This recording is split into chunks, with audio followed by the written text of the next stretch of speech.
Hey,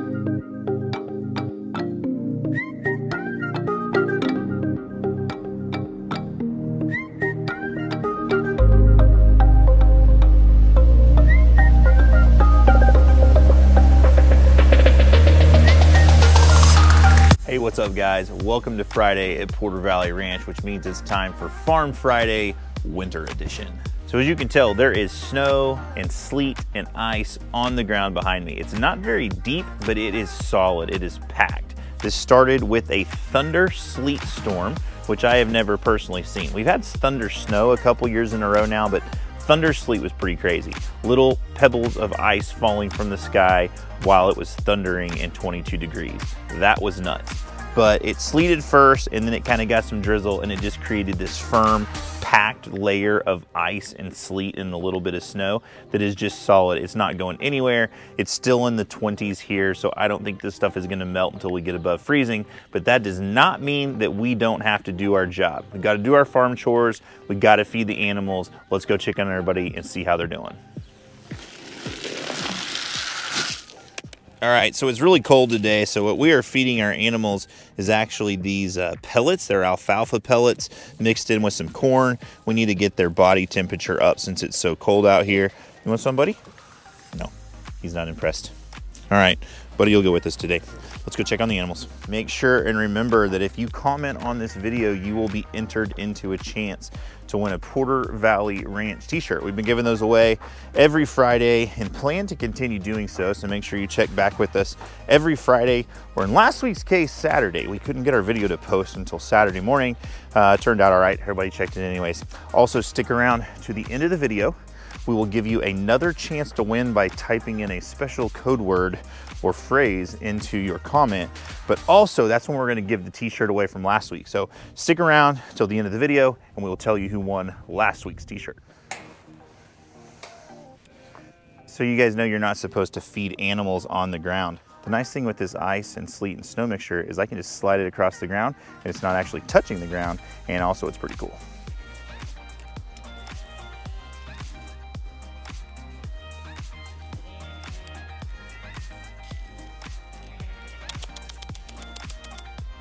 Come on.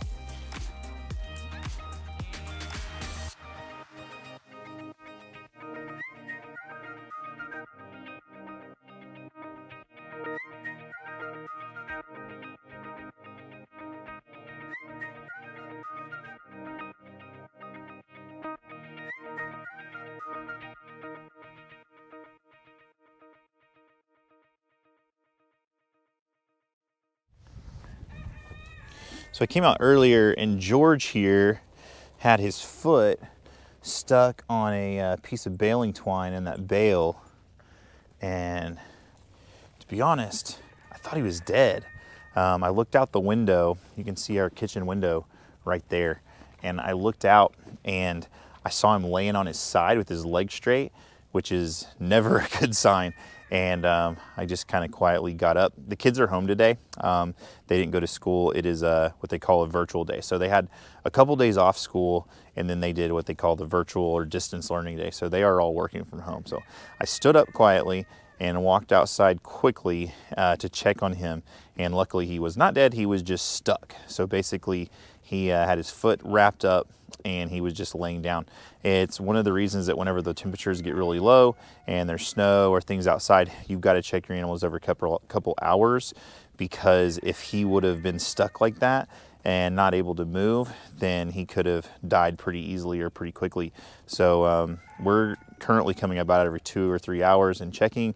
And then for the pregnant ewes, which we'll look on in just a second, I'm checking the camera about every 30 minutes. So George is still kind of limping around, but hopefully he gets all his mobility back in that back foot. You can see right there, he's kind of tender on it, but I checked it. There's no abrasions or anything. I think it just cut the circulation off, and hopefully he's getting back to normal.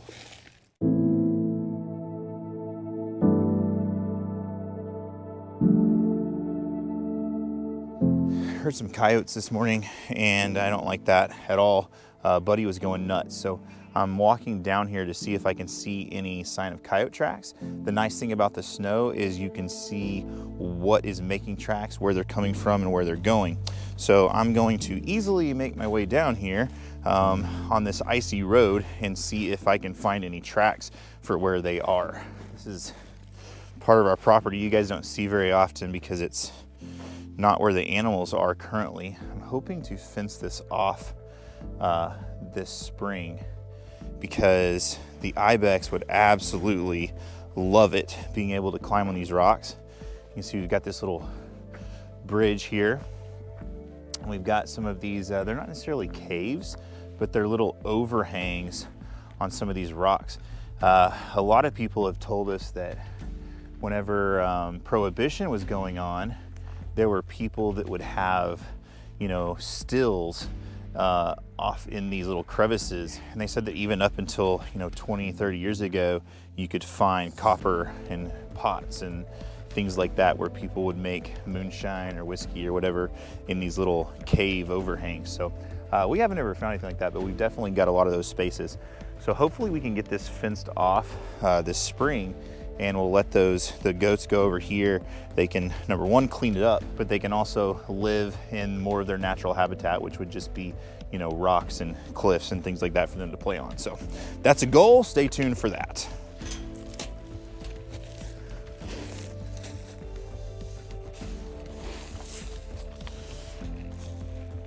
So again, I'm just gonna put this on the ground. The ground's frozen and they'll eat it all before it thaws, so no problem there.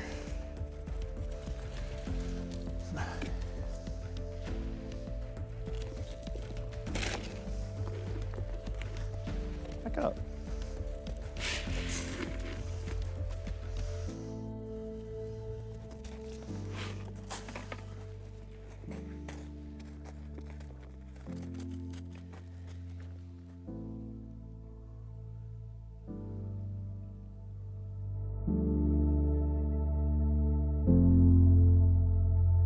Here's what I'm looking for.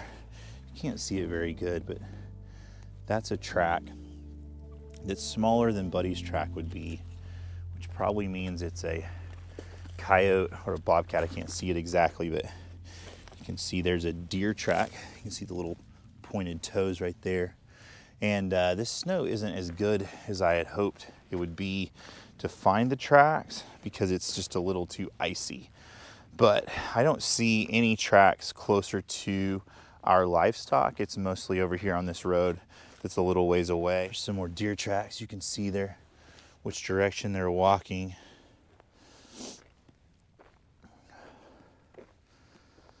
And then it looks like one's coming back this way. So when it snows, it's always nice to get out on your property and see what the animals are doing. Most animals are creatures of habit, and if you can figure out their patterns one time a year, then you kind of know their patterns for the rest of the times of the year. So Zeke did a lot of hunting down here in this area this year. So if I know where the deer are bedding down and where they're coming from in the morning, where they're going to in the evening, then that's going to help him be able to have a better deer hunting spot also. So not as good as I would have hoped, but I'll try again. Hopefully we get a better snow tonight or later in the season so I can come down here and see exactly what's going on. All right, here's our big creek. I am definitely not going down there today because I don't think I'll make it back up.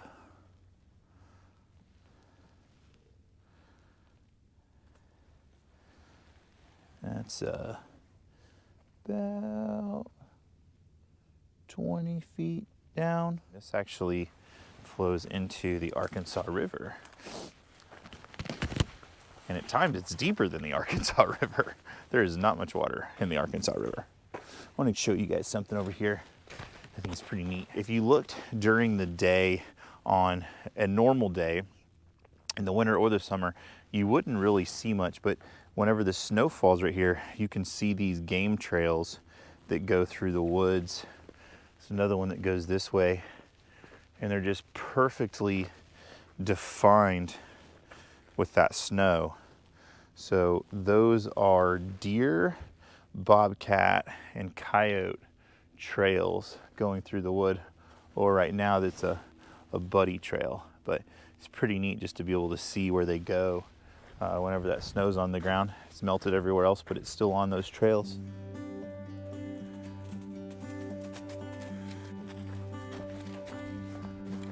All right, so before we go up, here's one of the little caves I was telling you about. And this has always been interesting to me. This is about the size of, like, I don't know, you could fit a small car under here. And, you know, there's just some rocks, little caves and stuff. But like this little hole has always been intriguing to me because it's about the size of a cup. You know, you could put a cup in there, and it's got to be man-made because it's a perfect circle. And there's kind of a smaller one up here, but it's not from dripping, I don't think.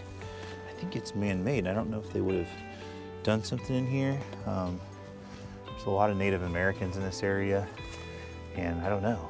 It's just always been one of those things that looks out of place, because when you see perfectly round shape in nature, you know, or right angles, then they're out of place. So I always wonder if that was man-made, like, you know, by some Indian kids back in the day. I don't know. I've looked for arrowheads around here and haven't ever found anything, but it just always stuck out to me. So always be looking. You never know when you're going to find something, and you never know what it is.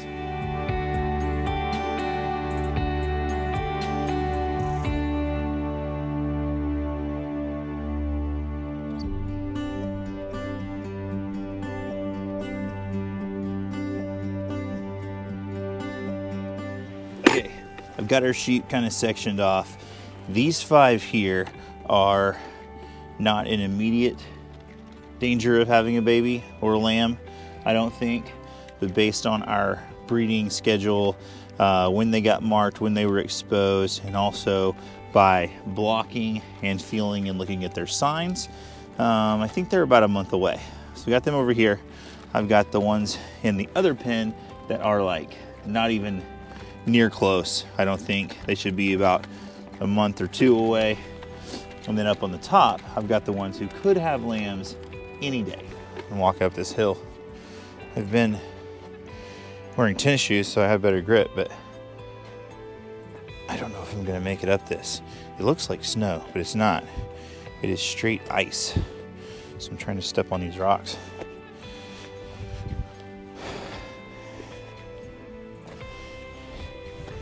Pride myself on not being a faller. I shouldn't say it to you guys, because about the time I say that, I'll fall down. But one of my greatest strengths in life is not falling down. And you wouldn't necessarily think of that as a strength until you do fall down. And you realize that falling down is bad. So I wouldn't call myself graceful. That would be Rachel. She's the dancer and the graceful one. But I'm not a faller, so knock on wood that I won't fall on video. I promise if I did fall while filming this, I would show it to you guys. I would not hide it.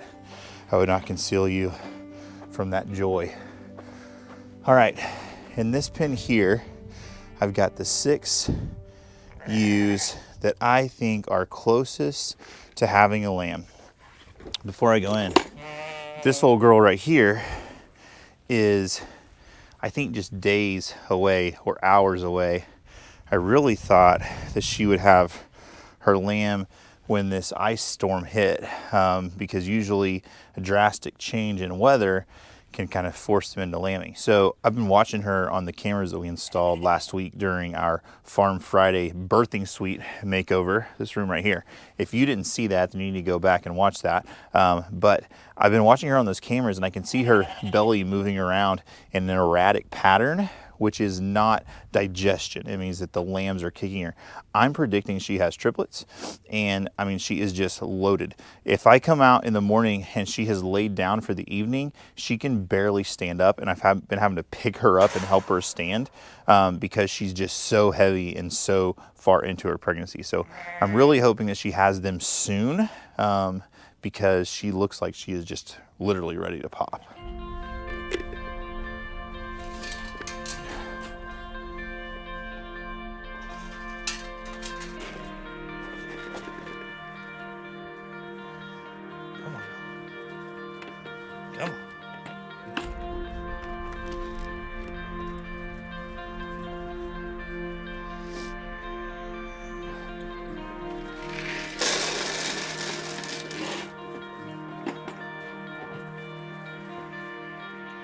everybody talks about a shark frenzy. I don't know why no one talks about a sheep frenzy, because literally when you feed these things, they go crazy. They're just running into each other. You saw her get knocked over earlier, and I mean, she can't get up. Like, if she falls down, she's stuck. So that's why I've got her pinned up here specifically, and I'm watching everyone. But if she fell down out in the snow, like George did this morning, she could have those lambs out there on the ice, which obviously is not going to be a good situation. Or if there was precipitation coming down, then she would be stuck in it. So by keeping her up here in this little barn in the birthing suite, if she has them, number one, we can watch them on the cameras, but two, at least I know they're the most out of the elements they can be. I currently have 2 heat lamps up here to try to keep it warm. And if you just watch her, I mean, she is really struggling, like, just to move around.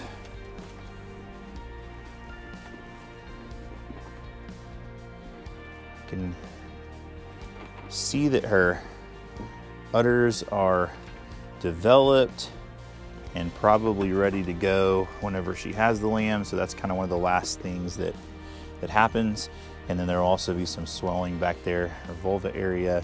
And sometimes that's hard to tell with sheep, because they have a lot of things going on back there with the wool and tail and all that kind of stuff. So I'm not real sure what that's telling me, but I know based on how big she is that she is ready to go.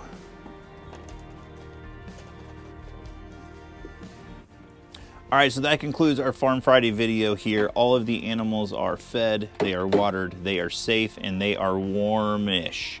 I am not warm. I'm cold. It's 22 degrees. I've got to go inside. But before I do, we need to pick a winner from last week's video. Last week's video was called Heartbreak on the Homestead. If you did not watch that video, go back and check it out. 750 of you have already watched it, and it's less than a week since it's been posted. So I really appreciate that and want to say thank you guys for watching our videos and commenting and liking and doing all those things and interacting with us, because it really helps us out. It helps us feel appreciated. It also helps us in the algorithm. We had taken about a year off of YouTube, and whenever you take time off of YouTube, they punish you by showing your content to no one. So thank you for seeing our content, and thank you for interacting and watching it. I really appreciate it. You're entered into the drawing by commenting on the video, and last week we had a lot of comments, but I'm actually going to go to the very last comment, the most recent comment, which was by Half Century Farm. So Half Century Farm, I know they've been watching our content for a long time. They've been interacting with us, so I really appreciate you guys. Make sure you send us an email to portervalleyranch@gmail with your t-shirt sizes so that we can get that sent out to you. But I want to comment on their comment. They said, I need to, which was the buzz phrase that you were supposed to put in. They said, I need to start my YouTube channel. So yes, you absolutely do need to start your YouTube channel. I don't know what it'll be about. I don't know what kind of animal you guys have, because I've never seen your channel, because you haven't started it yet. You need to start posting videos, and I promise you I will be the first one to subscribe. So do it. Chase your dreams. If God puts something on your heart to do, do it. Sometimes you don't know the answers, you don't know the end result, you don't even always know all of the action steps that will take place to get you there, but you just have to do something first. They always say the hardest video to post is your first one. So post the first video, let me know when it's up, and I will be more than thrilled to watch it and comment and subscribe and do all the things that people are supposed to do. These sheep are kind of going crazy and hitting my camera. But Fern here is about to have her baby, not literally like right now, but any day she could have it.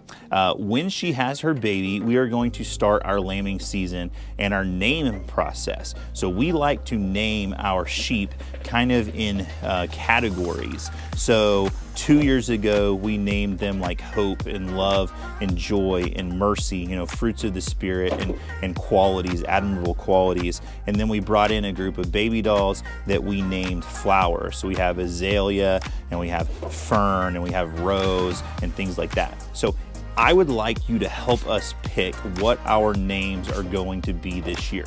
So what category or what theme our lambs' names will be. Comment it down below, say your lambs should be, and then what you think they should be, and that will give you your second chance to be entered into the drawing for the t-shirt from Farm Friday, and we will announce that winner next week. You guys stay safe, stay warm. We'll see you in the next video.